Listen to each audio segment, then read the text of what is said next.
Shams Charania has reported that Giannis Antetokounmpo and his agent have started conversations with the Bucks about Giannis's future and discussing whether his best fit is staying or elsewhere. Sources tell Shams. A resolution is expected in the coming weeks. So I'm just going to call it here. Granted, this is not me being Nostradamus because I think it's very obvious what's going to happen now with Shams breaking this update about Giannis' situation in Milwaukee is that Giannis is going to force a trade out of Milwaukee. It's very predictable that it's going to happen. I heard Windhurst say earlier today that supposedly Giannis requested to be traded from Milwaukee during the summertime, and they didn't follow through on that demand and decided to agree on playing it out this whole entire year and revisiting it next summer. So that already doesn't sound promising. Now we can dispute whether or not Windhurst is telling the truth, but I definitely believe Shams is regarding this.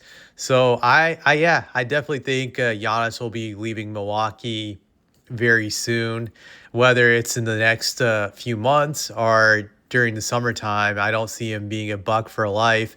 There's a part where it says a resolution is expected in the coming weeks. So I think there's a small chance that Milwaukee is hoping they can somehow keep Giannis. And I think these next few weeks they'll also examine trades to acquire a legit number 2 star for the Bucks. Because if you look at the Bucks roster right now, they don't really have a legit number 2 star. The guy who's number 2 in scoring on their team is Ryan Rollins. He at 17.7 points per game.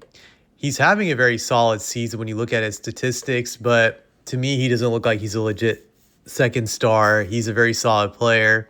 And then they had Kevin Porter Jr., who was averaging 17.7 points per game, but he only played in 3 games this year. They're hopeful that he'll come back and he'll give them an added boost, but Kevin Porter's not proven, so I don't look for Kevin to be a second star either. One of the biggest reasons Milwaukee dropped off, I felt in recent years, is that once Chris Middleton fell off, that was kind of the end of the story for this team, because Middleton was like that legit second star for Giannis for many years. And that it was very evident because when Middleton was producing at a high level, the Bucks were always a top 3 team in the Eastern Conference. The moment he started getting hurt and falling off, that's when things started to change. And when they got rid of him, that's when it really fell apart. Granted, I think they might have been in number 2 or number 3 seed a year or two ago with Dame, but that's really when it fell apart, really, once they got rid of Middleton. And Dame was able to sustain it with Giannis for like a year or two, but he had injury problems when you look at that situation. I'm just trying to look at their records of previous years. Yep, 2 years ago, they were 3rd in the East. And then last year, they were 5th. So it really did fall apart for them after the 22-23 season. That was like the last year Mike Budenholzer was with them. And it was the last year Middleton, you could say, was really playing at a high level for them. And another key guy they used to have was Brook Lopez, who was playing at a high level for them 2 years ago. So once those guys aged out and they got rid of them, that's when they fell apart. But let's be fair. Let's be fair to the Bucks in the sense that Giannis did also let them down at times the last few years. This guy has been injury prone when it mattered the last few years. I think last year he was finally able to play in a playoff series without being hurt, but the previous 2 years, this guy was always hurt and wasn't there when they needed him. And the Bucks just had some bad luck with their other players the last few years, with Dame getting hurt, Middleton getting hurt a few years ago when they tried to defend their title.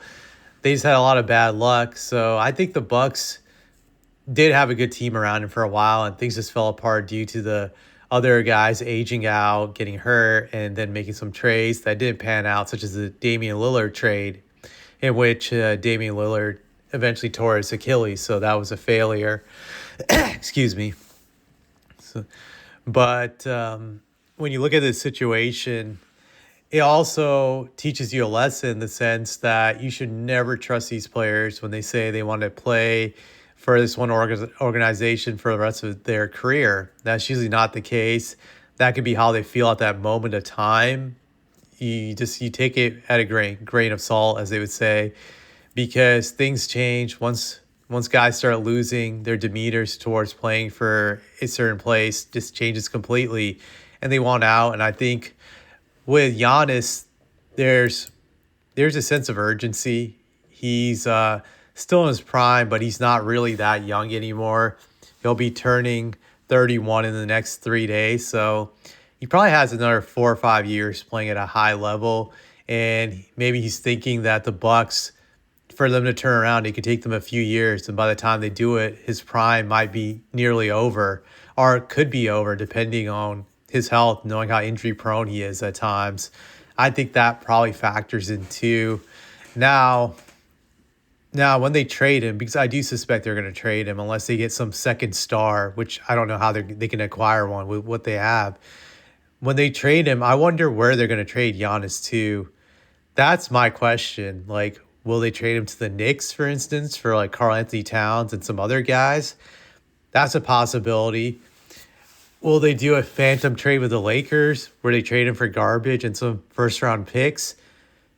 That's also unfortunately a possibility. You can't rule it out because the Lakers historically have always gotten these phantom trades, as we've seen with the Doncic trade recently, the Gasol trade many years ago. So I never rule out a trade with the Lakers. Granted, it would really suck if he ends up in the Lakers. Him and Luca would be a nightmare matchup for the rest of the league. So you can't rule that out. I don't know where else he could be heading. Maybe the Warriors. Maybe the Warriors will trade the kitchen sink for him, trading Butler and Draymond. I would love to see Draymond in Milwaukee and Kuminga and some other young players, plus 4 or 5 draft picks. Yeah, that's a possibility. He could go to Golden State. You never know. Could the Spurs be a possibility? Maybe. As a Spurs fan, as weird as it sounds, I do not want him to be traded to the Spurs because I like our young players. I think Castle and Harper have a lot of potential. People think I'm nuts for not wanting to give up those guys for Giannis, but Giannis to me is always a risk because he's so injury prone. So I wouldn't want to trade the future for a guy that could get hurt randomly because Giannis does always get hurt randomly. But I think those are teams that probably Giannis is interested in going to. The question is now, where will he end up? I can't say. I don't know. If I'm betting, I'm probably going to go with the Knicks. I don't know why. I just have a feeling that somehow he'll be shipped over there. Cat will be a buck, which will definitely suck for Cat. I think that's the direction I think this will head into. But we'll see. We'll see.